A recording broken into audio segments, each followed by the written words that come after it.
Episode में हम लोग बात करने वाले हैं velocity of the emitted electron. सबसे पहले बात करते हैं कि हमने जो लास्ट के 2 एपिसोड हुए हैं हमारे पास में, हमने क्लास 1 एंड 2 में या एपिसोड 1 एंड 2 में हमने बात करी थी कि कोई भी मेटल है, मेटल पे कोई लाइट इंसिडेंट करती है, कोई लाइट आती है, उससे इंसिडेंट करती है। ये अपनी एनर्जी, उसके अंदर फोटॉन्स होते हैं, वो फोटॉन्स अपनी एनर्जी इस मेटल सरफेस पे हिट करते हैं, उसको हिट करते हैं, अपनी एनर्जी प्रोवाइड करते हैं, ट्रांसफर करते हैं। वो जो एनर्जी होती है वो हमने energy E equal to H nu कह सकते हैं या H C upon lambda in terms of joule हमने पढ़ी थी। हमने 2 फॉर्मूले पढ़े थे कि अगर एनर्जी इक्वल टू 1240 हमें निकालना हो, अगर हमें लैम्डा नैनोमीटर में दे रखा हो तो ये इलेक्ट्रॉन वोल्ट में एज इट इज बन के आ जाती है या एंगस्ट्रॉम में आप निकाल सकते हो। हमने लास्ट एपिसोड में बात करी थी कि जो अगर एनर्जी है वो ट्रांसफर होकर आपको मिल रही है, उसका जो मिनिमम रिक्वायर्ड एनर्जी है, भाई अगर इस सरफेस से इलेक्ट्रॉन को बाहर जाना है, पार्टिकल्स को बाहर जाना है, तो वो सबसे पहले अपने बॉन्ड को ब्रेक करेंगे, फिर बहुत हाई स्पीड में मूव करेंगे। इसकी वजह से जो एनर्जी है, इस एनर्जी के जो टोटल एनर्जी है ये 2 पार्ट में डिवाइड होती है। सबसे पहले work function minimum required energy है उसमें जाती है, और सेकंड अगर एनर्जी बच जाती है तो वो एनर्जी बन जाती है उसकी काइनेटिक एनर्जी, वो उसकी बन जाती है काइनेटिक एनर्जी। हमने लास्ट एपिसोड में खूब सारे क्वेश्चंस करे थे इसके ऊपर, ठीक है। आज अब हम इस वीडियो में क्या डिस्कस करने वाले हैं, हम ये डिस्कस करने वाले हैं कि अगर काइनेटिक एनर्जी है, काइनेटिक एनर्जी होने का मतलब है कि एमिशन हो रहा है, काइनेटिक एनर्जी होने का मतलब है कि एमिशन हो रहा है। अगर एमिशन हो रहा है तो उस एमिशन में उस पार्टिकल के लिए वेलोसिटी कितनी बन के आएगी, कितनी वेलोसिटी है, हमें ये बात करनी है। हम इसको बोलते हैं velocity of the emitted electron. हमारा जो आज का टॉपिक है वो ये है, velocity of emitted electron. Kinetic energy है, then how can we calculate the velocity. ये देखो, ये हमारा डायग्राम है, ठीक है। हमें ये पता होता है कि यहाँ पे कलेक्टर है, ये जो नेगेटिव प्लेट है ये इसको ये सॉरी ये एमिटर है, ये एमिटर प्लेट है जो कि कैथोड होती है, ये पॉजिटिव प्लेट, ये कलेक्टर प्लेट है जिसको हम एनोड कहते हैं। ठीक है जी। यहाँ से लाइट ऐसे आके इंसिडेंट कर रही है, इंसिडेंट करने के बाद में यहाँ पे कुछ पार्टिकल्स अपने बॉन्ड को ब्रेक करते हैं, सरफेस से बाहर आते हैं और मूव करना स्टार्ट, ठीक है। अगर मूव कर रहे हैं तो उसके लिए हमने एक आइंस्टीन इक्वेशन लिखी थी। हमने लिखा था यहाँ पे energy is equal to work function plus kinetic energy, जिसको हम मैक्सिमम लिखते हैं। हम मैक्सिमम इसलिए लिखते हैं क्योंकि यहाँ से ऐसा नहीं है कि एक ही पार्टिकल मूव कर रहा है, यहाँ से हजारों इलेक्ट्रॉन मूव कर रहे होते हैं। कभी कभी उनमें कोलिजन होने की संभावनाएं होती हैं या एक दूसरे को रिपेल कर रहे होते हैं, तो उनकी काइनेटिक एनर्जी अलग अलग हो सकती है, लेकिन जो मैक्सिमम काइनेटिक एनर्जी हो सकती है वो ये होगी। यानी कि सबकी काइनेटिक एनर्जी सेम होगी नहीं, किसी की काइनेटिक एनर्जी उससे कम होगी और बाकी की उससे, मतलब एक की मैक्सिमम होगी बाकी की उससे कम होगी, ठीक है। और देखो, अब हमने लास्ट क्लास में ये पढ़ा था जो वर्क फंक्शन होता है, वर्क फंक्शन निकाला जाता है आपका थ्रेशोल्ड फ्रीक्वेंसी पे, ठीक है। ये जो एनर्जी होती है वो एनर्जी हम कहते हैं H इंटू फ्रीक्वेंसी। भाई ये वो मिनिमम फ्रीक्वेंसी है जिसकी आपको रिक्वायरमेंट है, उससे कम आप इंसिडेंट करेंगे तो आपका एमिशन होगा ही नहीं। अगर मैं इन दोनों को यहाँ पुट करूँ तो क्या बन जाएगा, ये बन जाएगा हमारे पास में H nu is equal to, ये बन गया H nu naught plus kinetic energy. अब आपको पता है यहाँ से कौन सा पार्टिकल मूव कर रहा है, यू नो वेरी वेल, ये जो मूव कर रहा है ये इलेक्ट्रॉन्स है। अगर इलेक्ट्रॉन्स हैं तो इनके लिए जो काइनेटिक एनर्जी होगी, जो काइनेटिक एनर्जी होती है वो सबको पता है 1/2 mv² होता है। 1/2 mv², 1/2 कॉन्स्टेंट है, m मास ऑफ इलेक्ट्रॉन हो जाएगा, v वेलोसिटी। तो हमें ये वेलोसिटी पता करनी होती है, हमें ये वेलोसिटी पता करनी है कि कितनी वेलोसिटी होगी। देखो अगर मैं ऐसे बोलूं यहाँ पे H nu is equal to बन जाएगा H nu naught plus 1/2 mv², मैं इसको बोल दूं this is the mass of electron, ठीक है। देखो ये आगे जाएगा, ये बन जाएगा H nu minus H nu naught is equal to 1/2 mev²। हमें ये वेलोसिटी पता करनी होती है और एग्जाम में क्वेश्चंस आते हैं, न्यूमेरिकल्स आते हैं इसके ऊपर, ठीक है। ये देखो हम 2 से मल्टीप्लाई कर लेंगे, यहाँ पे क्या बन जाएगा, ये बन जाएगा mev² इज इक्वल टू, ये बन गया 2, हमने h कॉमन ले लिया, ये बन गया ये न्यू माइनस न्यू नॉट। ये फ्रीक्वेंसी है जो आप इंसिडेंट कर रहे हैं और ये वो फ्रीक्वेंसी जो मिनिमम फ्रीक्वेंसी आपके थ्रेशोल्ड में काम आती है, ठीक है। तो हम बोलेंगे v² is equal to 2h nu minus nu naught upon में आ गया me, ठीक है जी। और ये बन गया हमारे पास में v is equal to root 2h, ये बन जाएगा frequency minus threshold frequency upon M E. This is the velocity of the emitted electron. This is the velocity of emitted electron. जो इलेक्ट्रॉन बाहर जा रहे हैं, this is the velocity of emitted electron. Emitted electron, ये emitted electrons की velocity है। समझ आए जी फॉर्मूला? डेरिवेशन वगैरह नहीं पूछते हमसे, डेरिवेशन वगैरह नहीं पूछते हमसे। क्या पूछते हैं इसके बाद? हमसे कुछ क्वेश्चन पूछते हैं, कुछ न्यूमेरिकल्स आते हैं। पहले बात तो ये ध्यान देना है कि हमने जो कुछ लिखा है दिस इज इन जूल, ये जूल में है। ये जो हमने वैल्यू लिखी ना यहाँ पे, अगर हमें इसको इलेक्ट्रॉन वोल्ट में कन्वर्ट करना होगा तो हम उसको 1 अपॉन मतलब अपॉन में 1.6 इंटू 10⁻19 से डिवाइड करेंगे। तो ऐसा कुछ करा नहीं हमने। क्या मतलब ये जो एवरीथिंग जो हम जो लिख रहे हैं यहाँ पे, ये सब कुछ जूल में है। कभी कभी हम काइनेटिक एनर्जी को इलेक्ट्रॉन वोल्ट में निकालते हैं। बस आपको एक कन्वर्जन समझ में आना चाहिए कि कब जूल में निकालना है, कब इलेक्ट्रॉन वोल्ट में निकालना है, तो आप उसको कर सकते हैं। ये जी इतना समझ में आया। देखो टिफिन क्या है, एक काम और कर लेते हैं यहाँ पे भी। कभी कभी क्या होगा हमारे पास में, देखो ऐसे पार्टिकल्स बाहर जाएंगे तो हम सिर्फ with the help of total energy work function की हेल्प से हम काइनेटिक एनर्जी पहले निकाल लेंगे उसको। देखो हम ऐसे कर लेते हैं, सपोज करो आपको ये गिवन हो कि if incident energy E is equal to 6 electron volt, ये एनर्जी जो आपकी इंसिडेंट हो रही है, जो वर्क फंक्शन है, हमने लास्ट एपिसोड में बात करी थी सोडियम की। सोडियम का वर्क फंक्शन याद नहीं होना चाहिए आपको, बट आप ऐसे बोल सकते हैं, तो रिक्वायरमेंट नहीं आपको याद करना है, ठीक है। 2.75 इलेक्ट्रॉन वोल्ट के आसपास में आता है। वर्क फंक्शन है, क्या एमिशन होगा? पहले तो बताओ कि क्या एमिशन होगा। एमिशन होगा, अगर एमिशन होगा तभी तो काइनेटिक एनर्जी बनेगी। अगर काइनेटिक एनर्जी बनेगी तभी तो हमारे पास में एक उसकी वेलोसिटी बन के आएगी, स्पीड बन के आएगी। देखो अब आप बोलेंगे अच्छा काइनेटिक एनर्जी निकालनी है, इसकी निकाल लेते हैं जी। काइनेटिक एनर्जी ये बन जाएगी E माइनस 5, ई कितना है 6 माइनस 2.75, आप माइनस करेंगे 3.25 electron volt. This is the kinetic energy. हम इसको जनरली के से भी रिप्रेजेंट कर सकते हैं, हम इसको के से रिप्रेजेंट करते हैं।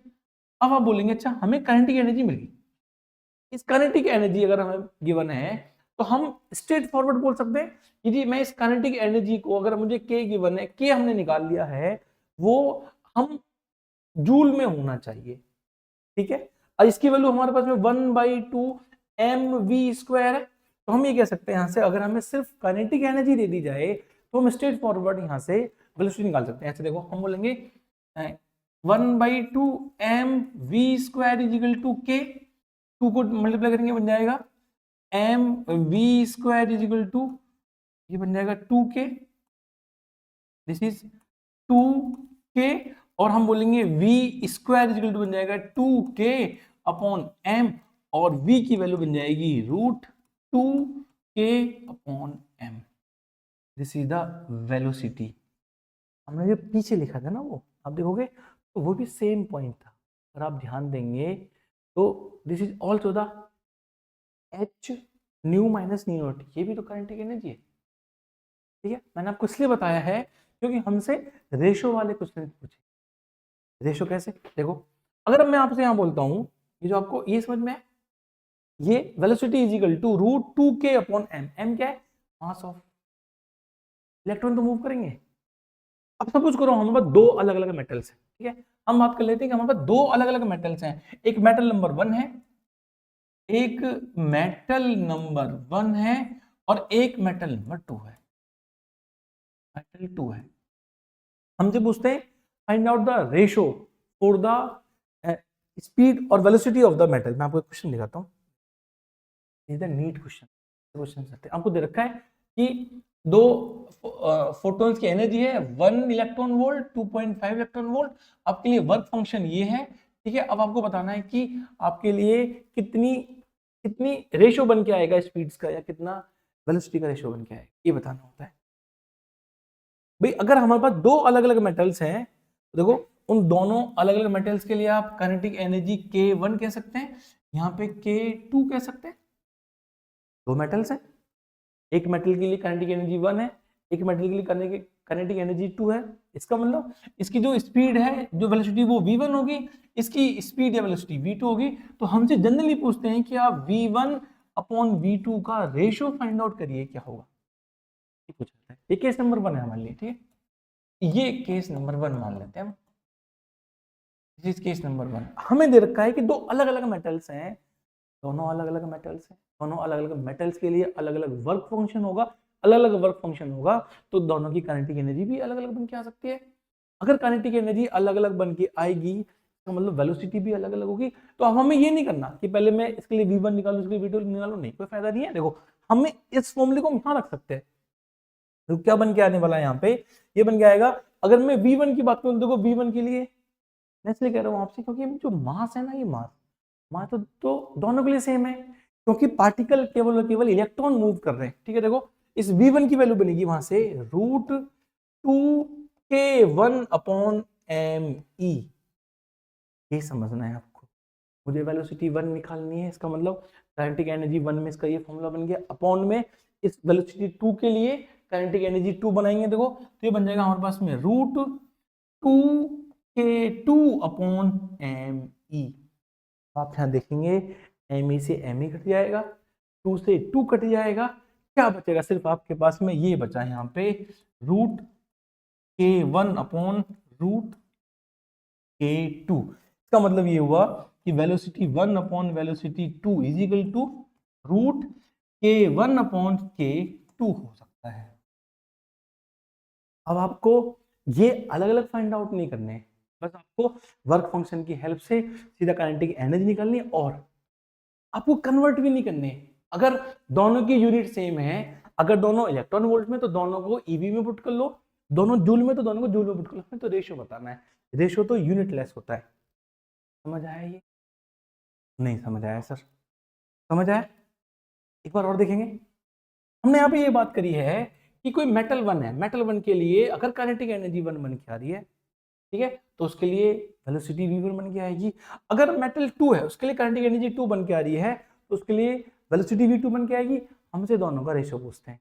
अगर दोनों का रेशियो पूछते हैं, देखो, तो ये हम ऐसे निकाल लेंगे इसको, straight forward, v1 upon v2 का रेशियो रूट में k1 अपॉन k2 बन के आएगा।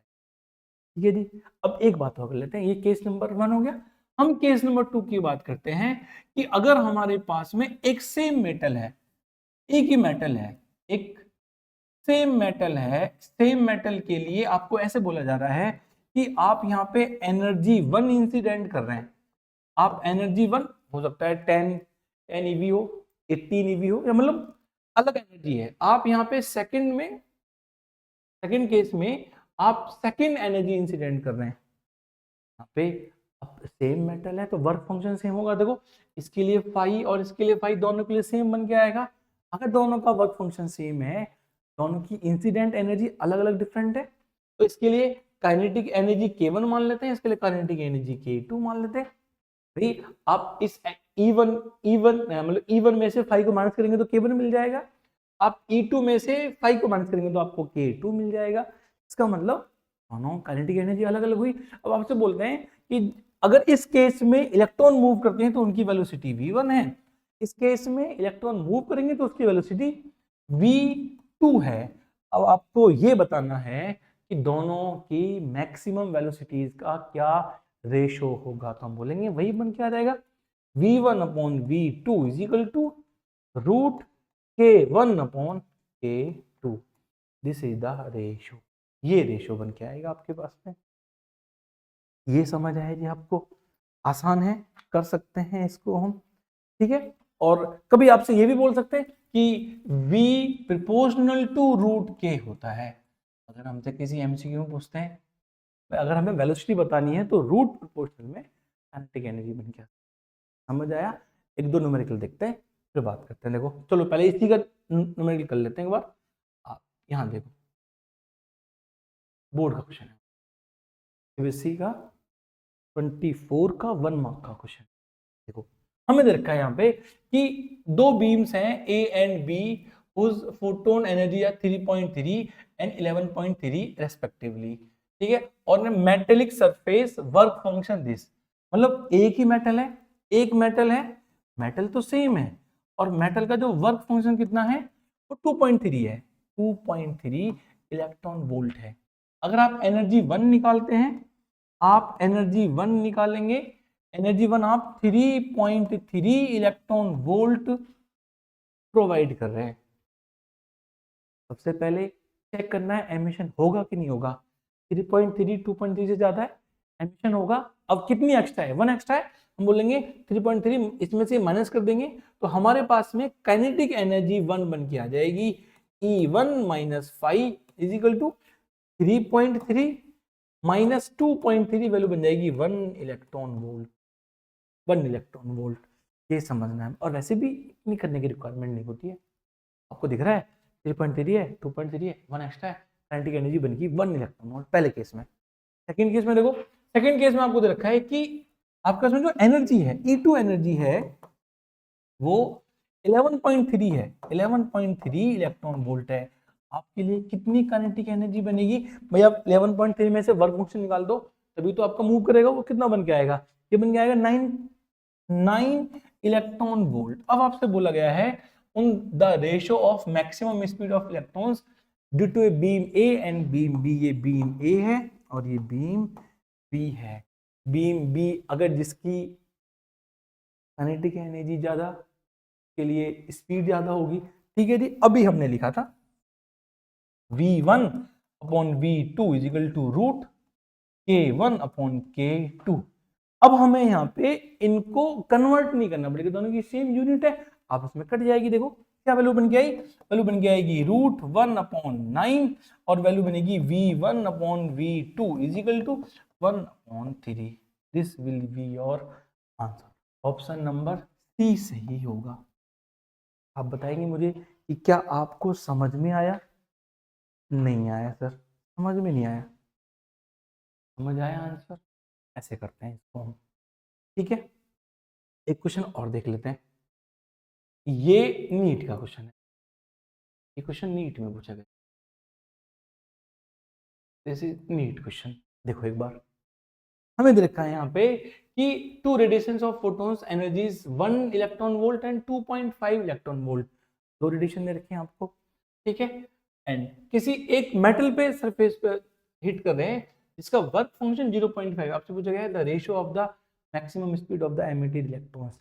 मैक्सिमम स्पीड की बतानी है, कितना रेशियो बन गया। देखो हम मान लेते हैं 1 काइनेटिक एनर्जी 1 निकालने के लिए, ठीक है। आपकी एनर्जी 1 इलेक्ट्रॉन वोल्ट में से आप वर्क फंक्शन निकाल दो, कितना बना आपके पास, वैल्यू बन के आ रही है 0.5 इलेक्ट्रॉन वोल्ट। इसका मतलब फर्स्ट पार्ट में 0.5 इलेक्ट्रॉन वोल्ट काइनेटिक एनर्जी है। सेकेंड पार्ट में अगर आप 2.5 इंसिडेंट करेंगे तो काइनेटिक एनर्जी 2 बन के आएगी हमारे पास में। 2.5 माइनस 0.5 वैल्यू बनेगी 2 electron volt. The value is 2 electron volt. हमें दोनों का रेशियो निकालना है, ठीक है जी। कितना बन के आएगा, हम बोलेंगे V1 upon V2 is equal to root K1 upon K2। ये बन के आ जाएगा हमारे पास में K1 की वैल्यू 0.5 है अपॉन ये वैल्यू 2 है, तो आप किसे कट करोगे, नीचे 0 लगाएंगे तो बन जाएगा 1 अपॉन 4। कट हो गया 4 टाइम्स, 1 अपॉन 4 और 1 अपॉन 4 इसका रूट होता है, या मतलब ये क्या बनेगा इसका, ये 2 का स्क्वायर का मतलब आंसर बन गया 1/2। 1/2 ऑप्शन चेक करेंगे, बी ऑप्शन सही है। आसान क्वेश्चन, कंसेप्ट समझ में आया। हमने पहले एनर्जी कैलकुलेशन सीखा, हमने फिर आइंस्टीन फोटो इलेक्ट्रिक इफेक्ट की जो इक्वेशन है उस पर बात करी। आज हम इसमें डिस्कस कर रहे हैं वेलोसिटी, ठीक है जी। हमारा आज का लास्ट, ध्यान से सुनेंगे, ऐसे क्वेश्चन है, बोर्ड का क्वेश्चन है। हमें दे रखा है यहाँ पे कि a light of wavelength 400 nanometer is incident on a metal surface whose work function is 3 into 10 की पावर माइनस 19 जूल। वो जूल में गिवन है, जूल में गिवन है। हम वर्क फंक्शन यहां से जब एनर्जी कैलकुलेट करेंगे, आप चाहें तो इलेक्ट्रॉन वोल्ट में कर लो या आप जूल में कर लो, आपको फाइनली जूल में निकालनी है। जूल में निकालने के लिए हमें पता होता है कि इंसिडेंट एनर्जी निकालनी है, E is equal to H C upon lambda होता है। एच कितना हमारे पास में 6.6 इंटू 10⁻⁻34 इंटू सी पता है आपको 3 इंटू 10⁸ अपॉन आपको ये पता है lambda 400 into 10⁻⁻9। If you want to do this thing, अगर आप ये करना चाहते हैं तो आप ऐसे कर सकते हैं। आप इसको निकालेंगे तो आपके पास जो एनर्जी बन के आएगी वो जूल में बन के आएगी। अगर हमें इसको इलेक्ट्रॉन वोल्ट में कन्वर्ट करना है तो आपको यहाँ पे इंटू नीचे डिनोमिनेटर में 1.6 इंटू 10⁻⁻19 से डिवाइड करना। अगर आपको वर्क फंक्शन जूल में दिखा तो इसको जूल में निकाल लेते हैं। ठीक है, देखो इसको जूल में निकालेंगे तो थोड़ा सा चेक कर लेते हैं कि क्या वैल्यू बन के आ रही है यहाँ पे। ठीक है, देखो ये ऊपर जाएगी वैल्यू, इन पहले 2 जीरो से हम इसके 2 जीरो कट करते हैं 10 की पावर, ये 9 जाएगा ऊपर तो वैल्यू बनेगी 6.6 इंटू 10⁻⁻34। ठीक है, देखो इंटू 3 है अपॉन में 4 है, अपॉन में 4 है। ऐसे कर लेते हैं यहाँ पे इसको 10 की पावर से एक साथ लिख लेते हैं 3 इंटू 10 की पावर, देखो माइनस के 34 है, ठीक है, प्लस के 6 है और ये 9 जाएगा ऊपर तो प्लस के 9 बनेगा, ये बन गया 15। ठीक है, 15 और ये बन गया आपके पास में माइनस के 34, तो वैल्यू बनेगी माइनस के 19। देखो ये वैल्यू बनी हमारे पास में, इसे कट कर लेते हैं, ये 2 से कट करेंगे तो 2 टाइम्स ही करेंगे तो 3.3 वैल्यू बनी हमारे पास में 3.3 इंटू 3 इंटू 10⁻⁻19 अपॉन ये बन गया 2। ठीक है जी, और ये वैल्यू बनेगी जूल में। आप इसको मल्टीप्लाई करोगे तो 99.9 बनेगा, सॉरी 9.9 बनेगा, बाई 2 है तो बन गया 9.9 अपॉन 2 इंटू 10⁻⁻19। एक बात का ध्यान दो, आपको जो यहाँ देखे ना वर्क फंक्शन, वर्क फंक्शन तो गिवन है ना वहाँ पे, वर्क फंक्शन हमें गिवन है 3 इंटू 10⁻⁻19 जूल। चेक करेंगे कितना बनेगा, मैं इसको से बोल रखता हूँ, ये 4.95 इंटू 10⁻⁻19 जूल। ये इंसिडेंट एनर्जी जो आपके जो सरफेस पे हिट हो रही है, आके उस पर टकरा रही है, ये वो एनर्जी है। ये मिनिमम एनर्जी चाहिए, कितनी मिल रही है आपको 1.9 1.96। ठीक है, एक्स्ट्रा है, अगर एक्स्ट्रा मतलब इसका मतलब करंटिंग एनर्जी निकाल सकते भाई। आपको 3 चाहिए थी, आपको 4.9 एक्स्ट्रा तो है, तो बोलेंगे यहाँ पे कि energy is greater than work function, meaning that emission होगा, जो एमिशन है वो ऑकर करेगा।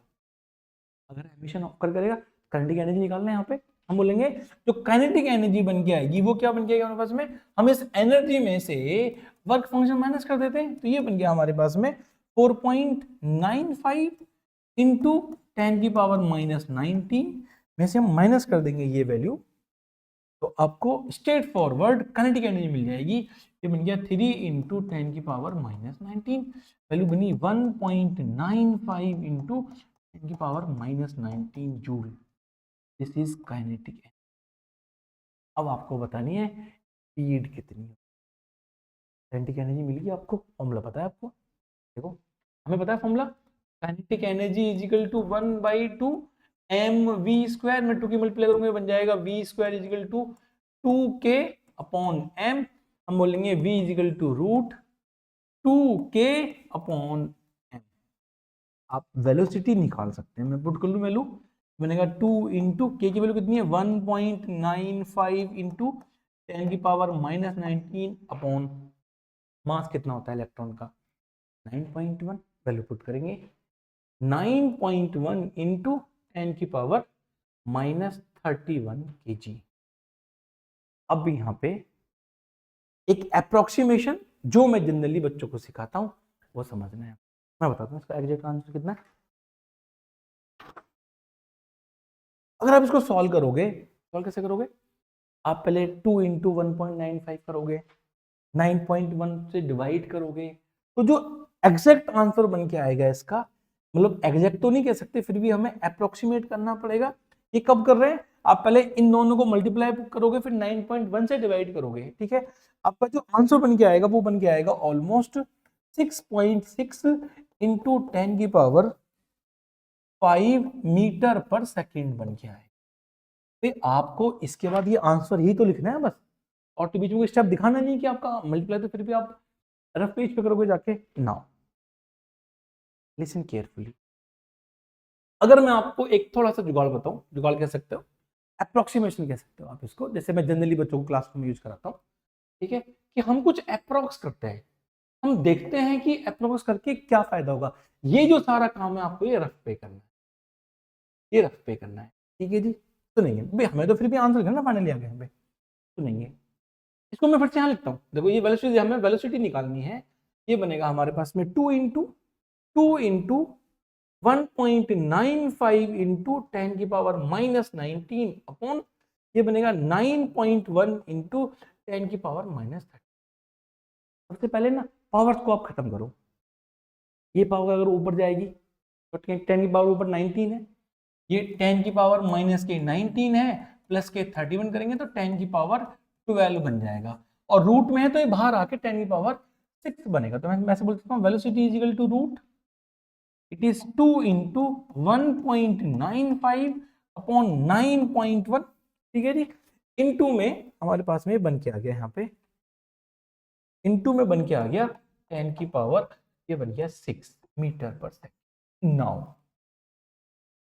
थोड़े से ब्रिलियंट बच्चे, ज्यादा नहीं, थोड़े से, कुछ बच्चों को तो लगता है कि यार हम यहीं छोड़ देते, छोड़ना है, पहले सुनेंगे अप्रोक्सीमेशन।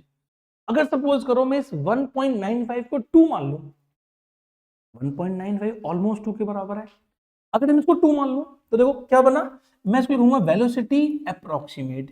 ये सारा काम रफ में करना है, अप्रोक्सीमेट। देखो रूट, ये बन गया 2 इंटू 1.95 को मैंने 2 मान लिया, 2 मान लिया अपॉन, मैंने 9.1 को 9 मान लिया। मैं ऐसा इसलिए मान रहा हूं, 9.1 को 9 मानने का बेनिफिट ये हुआ कि ये 3 का स्क्वायर है, आ जाएगा 3 के रूप। समझ में आया? देखो मैंने इसको 1.95 को मैंने 2 कंसीडर कर लिया, तो ये 4 बन गया, 9 बन गया। क्या वैल्यू बनी? वैल्यू बनी हमारे पास में 4/9, और वैल्यू बाहर आ जाएगी 2/3। 2/3 कट करो इसको, तो आपके पास जो वैल्यू बन जाएगी वो बन जाएगी 0.66, और ये है इंटू 10 की पावर 6। आप एक पावर यहां लेके जाएंगे, क्या बनेगा आपके पास फाइनली वैल्यू बन के आ जाएगी 6.6 इंटू 10 की पावर 5 मीटर पर सेकेंड। तो आप एक बार ध्यान से देखो, इसको देखना 6.6, ये जो वैल्यू हमने अप्रोक्सीमेट करी है वो वैल्यू बन के आ रही है हमारे पास में, लिख लेते हैं 6.6 इंटू 10 की पावर 5 मीटर पर सेकेंड। ये वैल्यू देखो और आप एक ये वैल्यू देखो, ये 6.6 है, ये 6 पॉइंट, ये पहले भी 6.6 आ रही थी, अप्रोक्सीमेशन हो गया। आप इसको सॉल्व करोगे तो हो सकता है कि 6.5 बन के आ जाए, 6.42 बन के आ जाए, तो उसी के अप्रोक्सीमेशन में। तो आपको ये काम नहीं करना, आपको ये काम रफ में करना है, जाके इक्वल टू लिख देना और बल्ले बल्ले। वैसे इसका जो एग्जैक्ट आंसर है ना वो 6.5 समथिंग करके आएगा, 6.5 समथिंग। आप देखो भाई इनमें कोई बहुत बड़ा अंतर तो है नहीं, 6.5 6.6 में 10 की पावर 5 भी तो आ रहा है, ये अप्रोक्सीमेशन भी आपको बहुत काम है। आई होप आपको ये वेलोसिटी कैसे निकालते हैं ये समझ में आया होगा। Thank you so much.